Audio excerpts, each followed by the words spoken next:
Hi everyone, welcome back to the channel.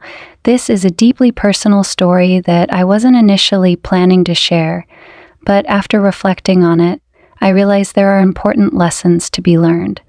That's why I've decided to open up and share it with you all. If you find value in this, please help us grow by liking and subscribing. Your support means the world to us. Imagine living a life where the people you once leaned on slowly fade away until only silence remains. The days feel longer, the nights colder, and the world outside seems to carry on without you. And then, in that silence, you find something that makes you feel less alone. But how far can affection really go when there are no boundaries left?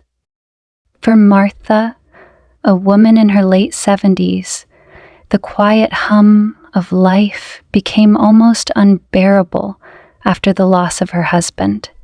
She was a widow, but not just in the traditional sense. Over time, the people she cared about most began to distance themselves, as if her grief had made her unapproachable, or perhaps too much to handle.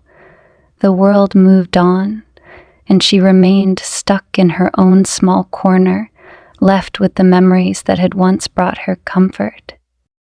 But then came Max, a dog, not just a pet, something more. She didn't just feed him, walk him, or care for him. In the quiet hours of the night, when the house felt empty, Max became her companion in a way no human could. He would listen to her, as if he understood every word. He sat beside her, not because he was commanded to, but because, in some unspoken way, he seemed to want to. She never questioned it. And that's where things began to shift. For Martha, it wasn't just about companionship anymore. Max had become her world. Her confidant, her protector, the one thing that was always there when she needed him.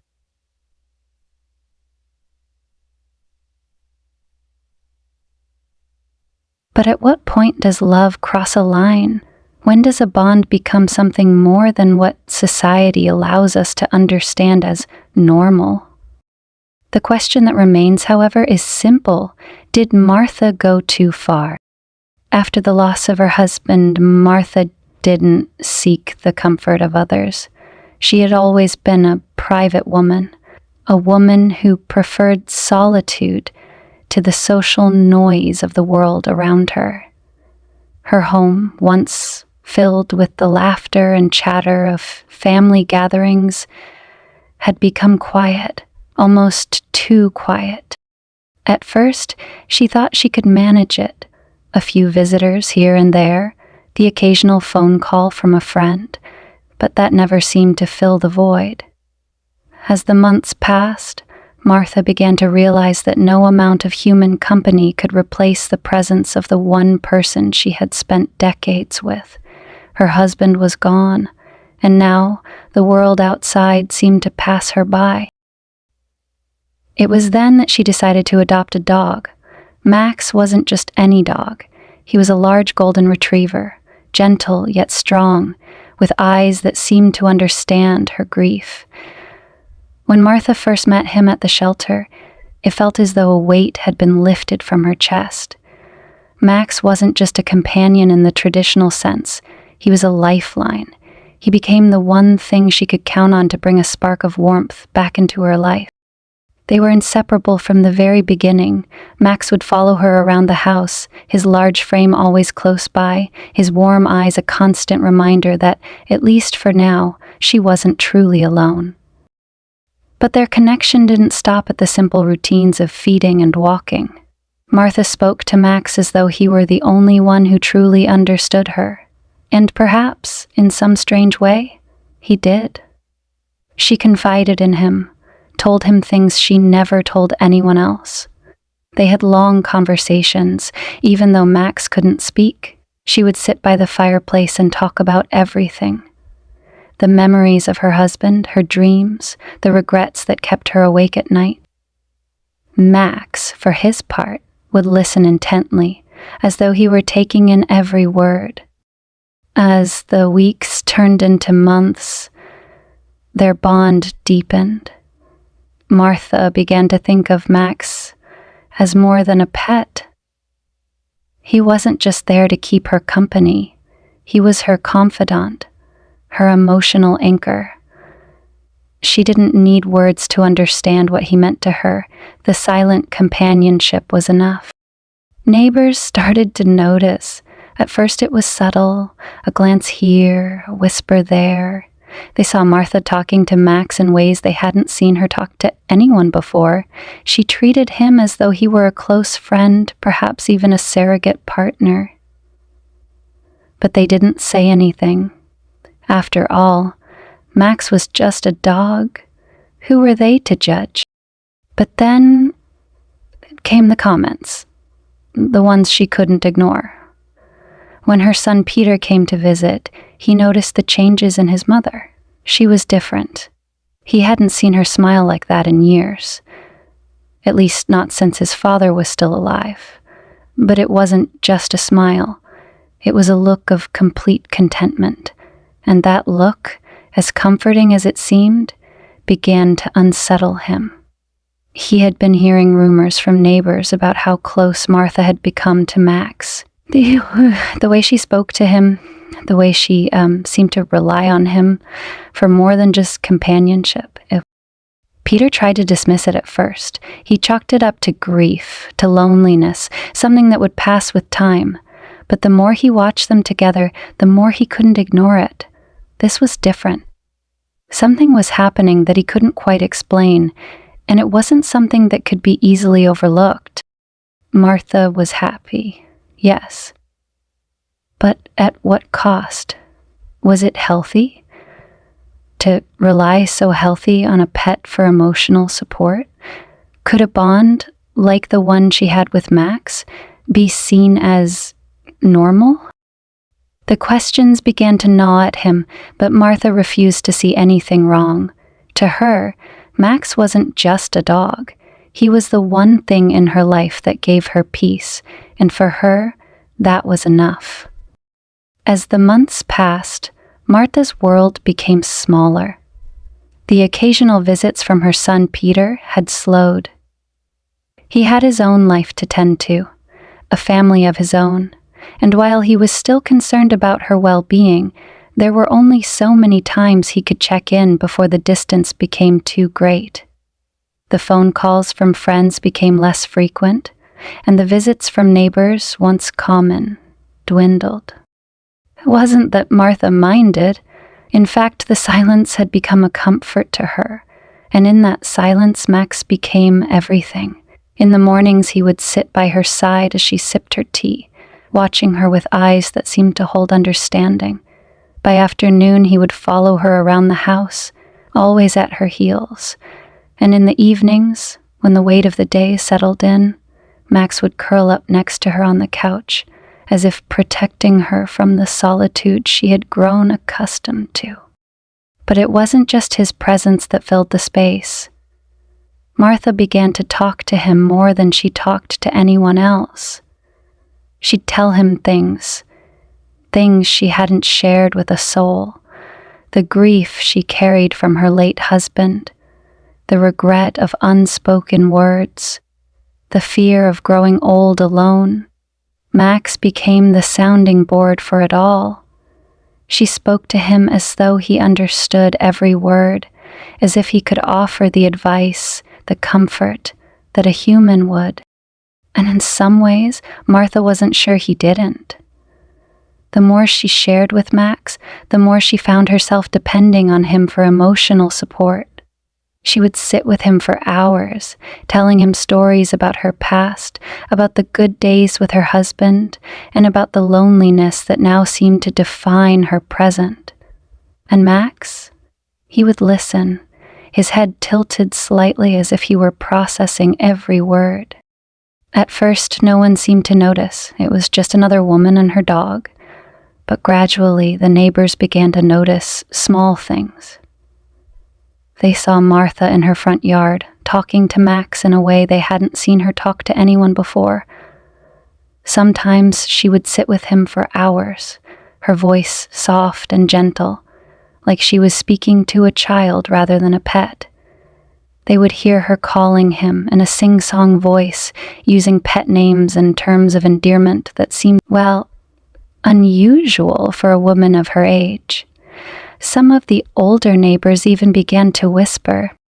It wasn't just the conversations. There were the little habits Martha had developed, ones that didn't make much sense to anyone watching. Max, for example, would sleep at the foot of her bed, a position Martha seemed to favor more than she ever had before. It wasn't uncommon for her to rearrange the sheets so that Max had more room to sprawl out beside her, as if he were a partner in the bed rather than a pet. She didn't see anything wrong with it. After all, Max had never judged her. But others started to talk. One afternoon, Martha was at the grocery store when the cashier mentioned how well Max was doing. The comment wasn't meant to be malicious, but it struck Martha in an unexpected way. People were beginning to see her and Max as a pair, a unit. And while Martha appreciated Max's presence, she could feel the judgment in the way people glanced at her. It wasn't just that they thought she was lonely, they were beginning to think there was something off about how close she and Max had become.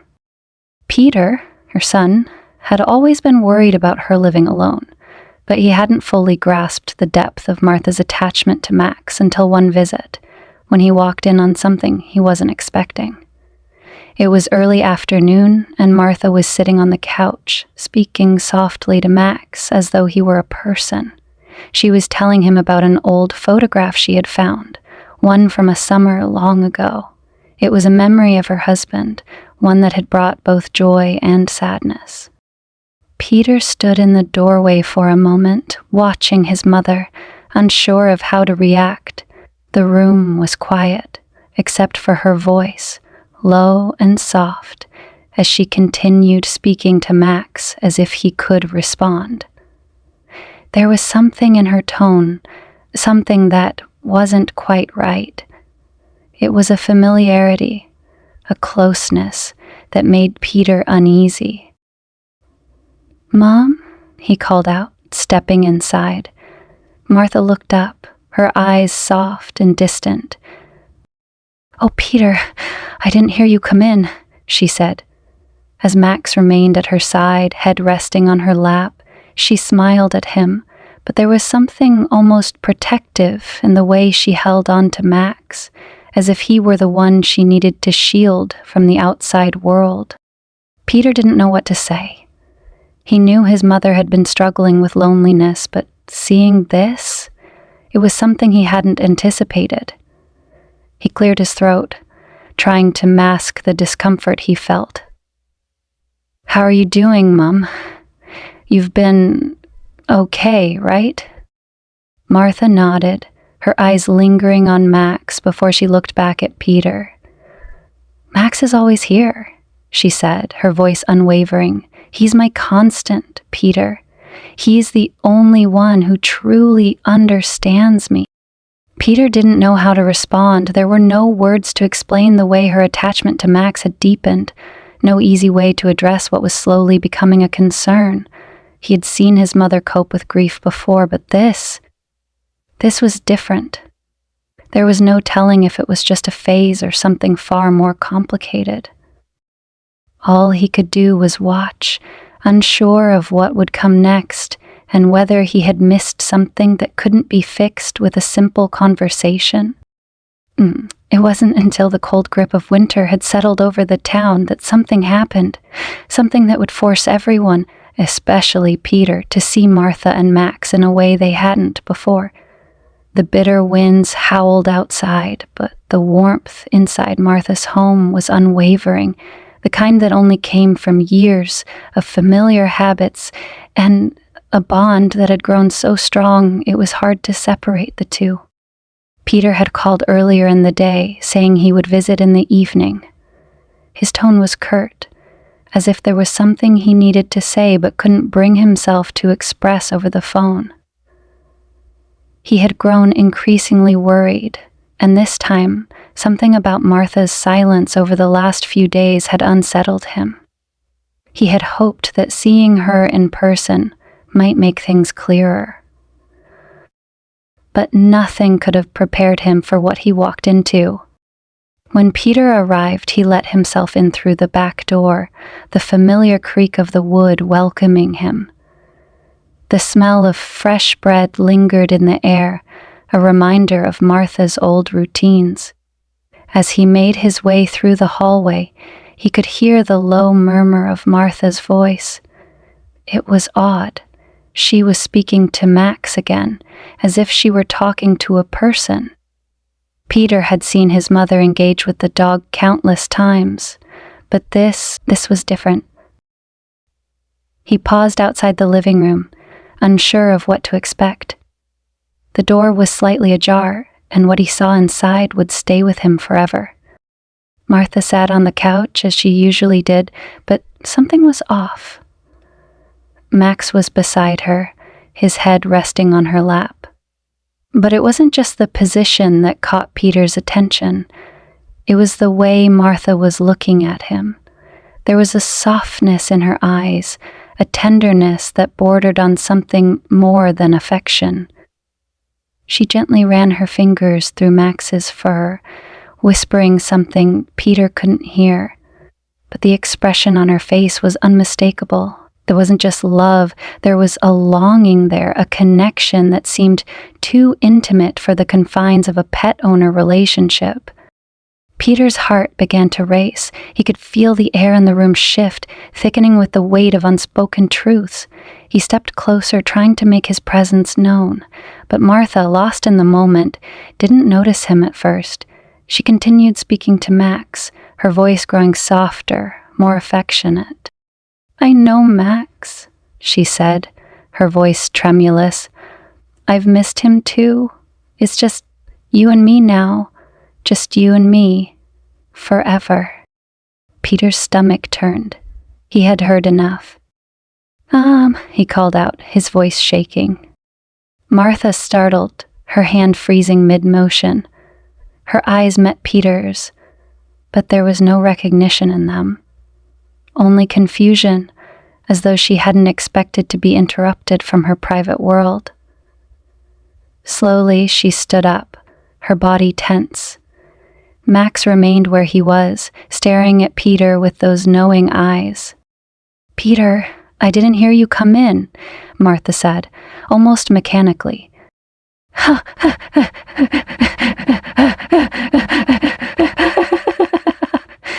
Peter couldn't hide the disbelief in his voice. "What are you doing, Mom? What's going on here?" He gestured to Max, then to the space between them, trying to make sense of it all. "This isn't normal. You're treating him like he's..." Martha's face flushed, and for a brief moment, Peter saw a flicker of vulnerability in her expression before it was replaced by something else, a defensive, almost protective look. "I don't need you to tell me what's normal, Peter," she said sharply, her voice taking on an edge Peter had never heard before. Max is my companion. He's all I have left. I don't know why you can't see that." Peter felt a surge of frustration mingled with sadness. He didn't know what to say or how to break through to her. She wasn't seeing it. He knew she had been lonely, but this went beyond loneliness. It was something else, something he couldn't quite put into words, and the more he tried, the more Martha seemed to retreat into herself. Peter took a step forward, trying to soften his tone. "I'm not saying he's not important, Mom, but you can't live like this. You need more than just Max. You need people. You need real human connection." Martha's eyes softened, and for a moment Peter thought he might get through to her. But then she glanced down at Max, and the look on her face hardened again. She took a deep breath, steadying herself. "You don't understand," she whispered, more to herself than to Peter. "You just don't understand what it's like to be alone." Peter stood there, helpless. There was no anger in his heart, only an overwhelming sense of loss. He didn't know how to reach his mother anymore, and it terrified him. The boundary between affection and something darker had already been crossed, but what could he do? How could he help her when she refused to see it herself? He looked at Max once more, and the weight of the silence in the room seemed almost unbearable. Max didn't move, didn't blink. He simply watched, his head tilted slightly, as if he were the one holding the key to this fractured reality. Peter's gaze shifted back to his mother. She stood there, arms crossed tightly against her chest, her eyes never leaving Max. "I'll be back tomorrow," Peter said quietly, his voice betraying his uncertainty. But as he turned to leave, he knew things would never be the same. The bond between Martha and Max had shifted in a way no one could reverse. And deep down, Peter couldn't help but wonder if they were both lost in a world where the lines between what was acceptable and what wasn't had become blurred beyond recognition. After Peter's visit, the tension in Martha's home lingered. The walls, once a place of quiet comfort, now felt heavy, as if they were closing in on her. She had never imagined that her bond with Max, a simple companionship that had started so innocently, would spiral into something that left her questioning herself. But that wasn't what hurt the most. It was the way the world around her started to see her differently, the way they judged her, whispered behind her back, and refused to understand. The days following Peter's confrontation were marked by an unbearable silence. Martha didn't answer the phone when her neighbors called to check on her, nor did she respond to the messages from Peter. She stayed in her house, clinging to Max, who never left her side. For Martha, there was no need for anyone else. She had Max. That was enough. But as the days turned into weeks, the isolation felt different. The walls weren't just closing in. They were pressing against her, demanding something she couldn't give. Peter wasn't the only one concerned anymore. Word had spread through the small town, and Martha became the subject of hushed conversations and knowing looks. It didn't take long before the whispers grew louder. Neighbors, once friendly, now avoided her. When they did speak, their voices were laced with concern, sometimes disguised as pity, other times veiled with judgment. It wasn't long before her story caught the attention of local media, drawn in by the strange, almost taboo nature of the situation. The headlines screamed with scandal, questioning not just the morality of Martha's relationship with Max, but her sanity. The first time Martha saw it in print, she felt a shiver run down her spine. Elderly woman's relationship with dog raises concerns. The headline itself felt like a punch to the gut, but it was the comments beneath the article that really cut deep. People called her everything from delusional to perverse. They said she was a lonely old woman, her mind deteriorating in the quiet corners of her home. Some speculated that the relationship was nothing more than an act of desperation. Others claimed she had crossed a line that couldn't be uncrossed. And the more she read, the more the walls around her tightened, and with every word, the weight of the judgment became unbearable. Peter tried to intervene, but his approach was anything but gentle. He came to her house several times, urging her to seek help. He suggested therapy, hoping that talking to a professional might help her understand what had gone so wrong, what had shifted so dramatically in their relationship. But Martha, defensive and adamant, rejected every attempt. "I don't need therapy, Peter," she would say, her voice cold, her gaze fixed firmly on Max. "I don't need anyone telling me what's right or wrong. Max is all I have left, and that's enough for me." But Peter couldn't back down. The concern for his mother ran deeper than any argument. One evening, he sat down with Martha in her living room, the space heavy with unspoken tension. "Mom, this isn't healthy," Peter said, his voice quiet but firm. "You're pushing everyone away. You need to talk to someone. You can't keep living like this." Martha stared at him for a long time, her eyes searching his face as if looking for something, some hint of understanding she hadn't yet found. But in the end, all she said was, "You wouldn't understand. You don't know what it's like to be alone, to have no one."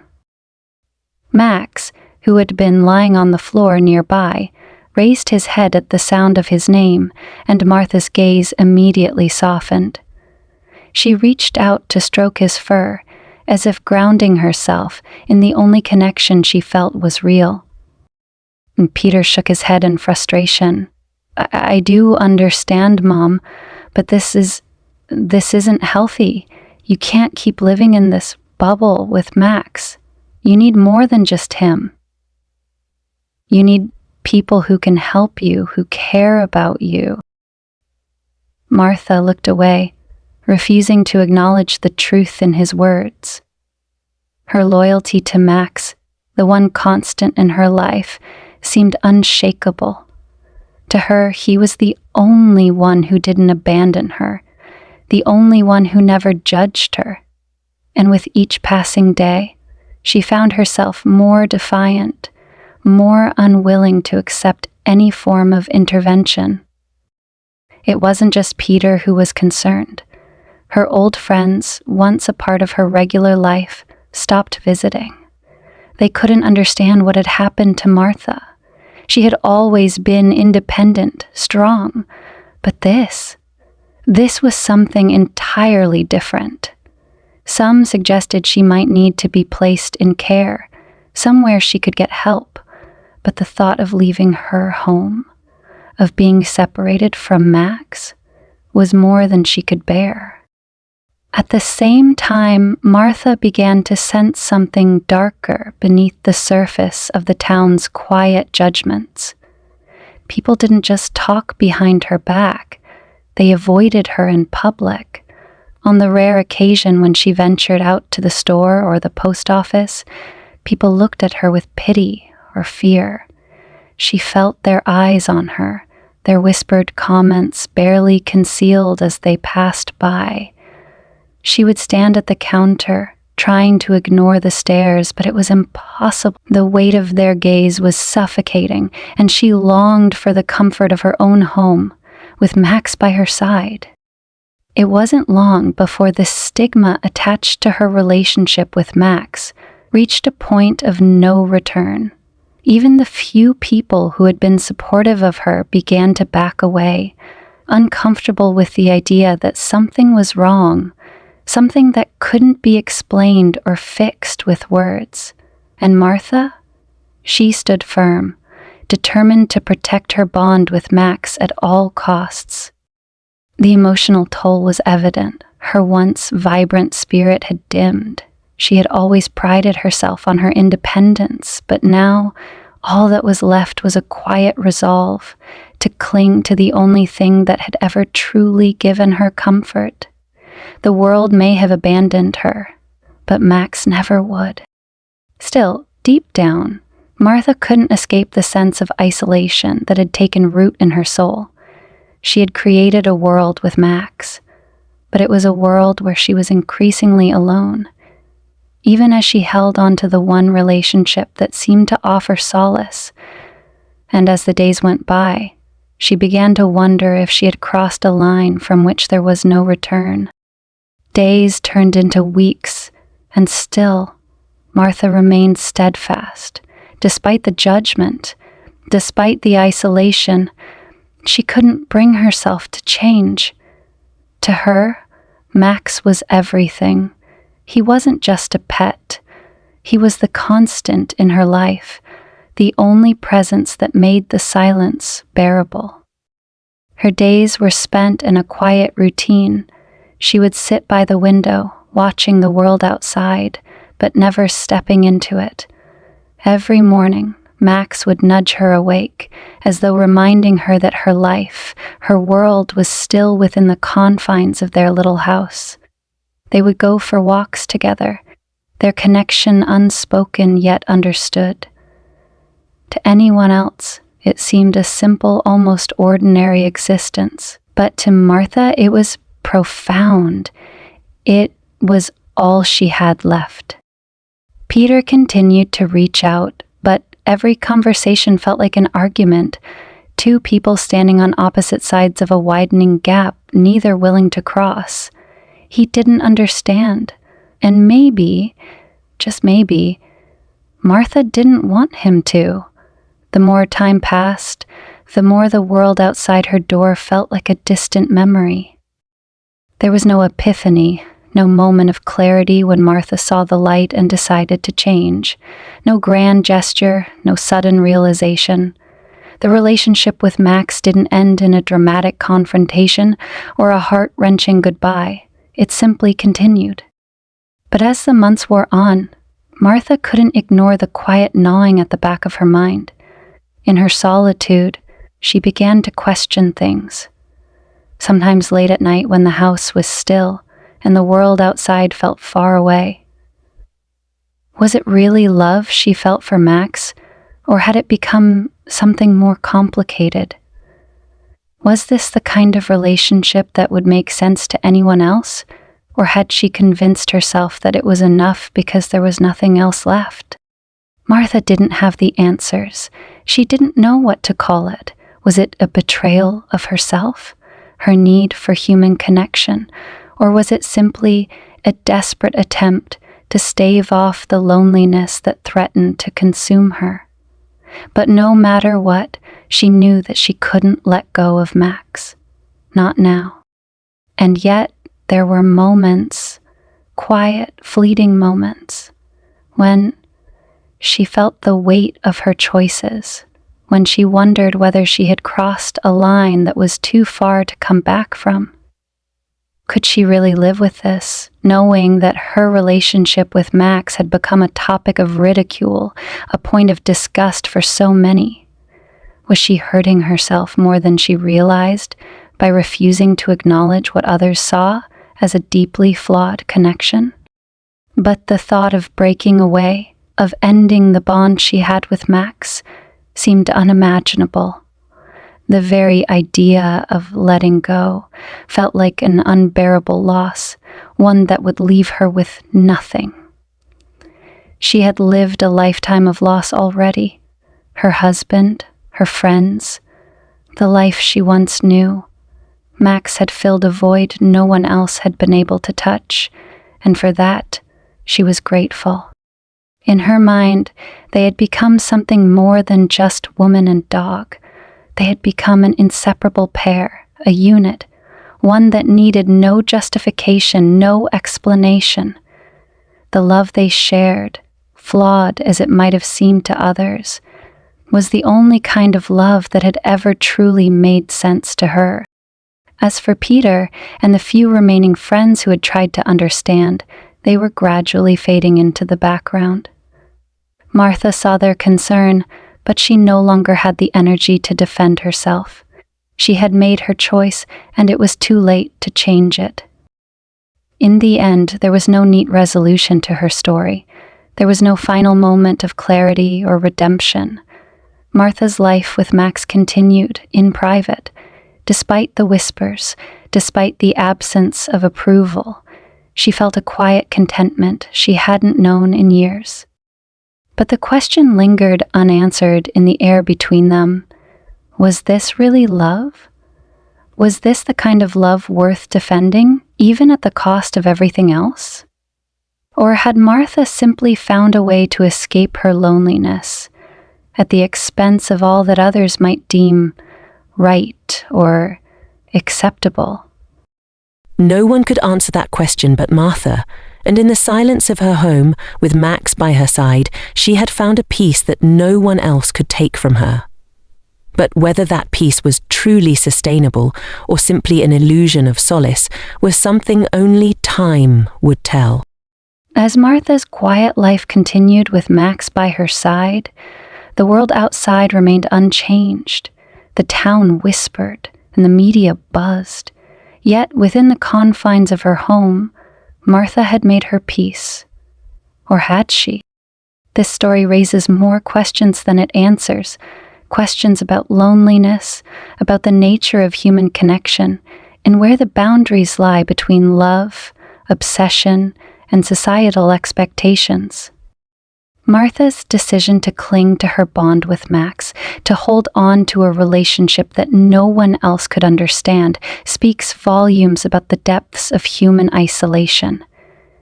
She had been alone for so long, a widow without a companion, with no one to fill the emptiness she felt in her soul. In Max, she found a companion who never judged her, never left her, and offered unconditional loyalty. But in doing so, she crossed a threshold that most of us would never dare approach. We live in a society that sets strict boundaries when it comes to relationships. What is acceptable, what is moral, and what is normal. But Martha's story makes us ask, what happens when those boundaries blur? When the loneliness becomes so overwhelming that any connection, even one that seems unthinkable to others, becomes a lifeline. Martha didn't see herself as transgressing. To her, she wasn't doing anything wrong. She wasn't driven by malice or cruelty. She was driven by need. She needed someone who wouldn't leave, who wouldn't judge her, who wouldn't push her away. But the world couldn't accept that. The world wanted to draw a line, to categorize her relationship as something unnatural, something to be condemned. And therein lies the central question. Where do we draw the line between companionship and obsession? At what point does society's concern for an individual's well-being become an infringement on their personal choices? Is there a line between caring for someone and crossing a boundary that should never be crossed? For Martha, the choice seemed clear, but to the outside world she was crossing into dangerous territory, a place where love and loyalty turned into something uncomfortable, something that couldn't be easily explained. The reality is that society often judges relationships from the outside looking in, without understanding the complexities and the layers of human emotion and the profound loneliness that drives people to make such choices. How far are we willing to go in the name of connection? And when do we start to question whether that connection is truly healthy or simply a manifestation of our deepest fears and desires? In the end, there is no definitive answer. The boundaries we set for relationships might be more fragile than we think, more fluid than we realize. The line between love and obsession is not always clear, and sometimes it's only in hindsight that we recognize where we crossed it. What does it mean to truly connect with another being, to share a bond that transcends what society deems acceptable? Martha's story forces us to reflect on these questions, to confront the uncomfortable reality that human emotions and relationships are far more complicated than we may be willing to admit. We all crave connection, but at what cost? Where do we draw the line, and who gets to decide? In the end, Martha was not a villain, nor a hero. She was a woman searching for something deeper, something real in a world that had left her behind. So what do you think? How far is too far when it comes to connection? Is there a place for relationships that defy societal norms? Or are we all bound by invisible lines that we dare not cross? The answer, perhaps, lies within each of us. What do you think? Let us know in the comments.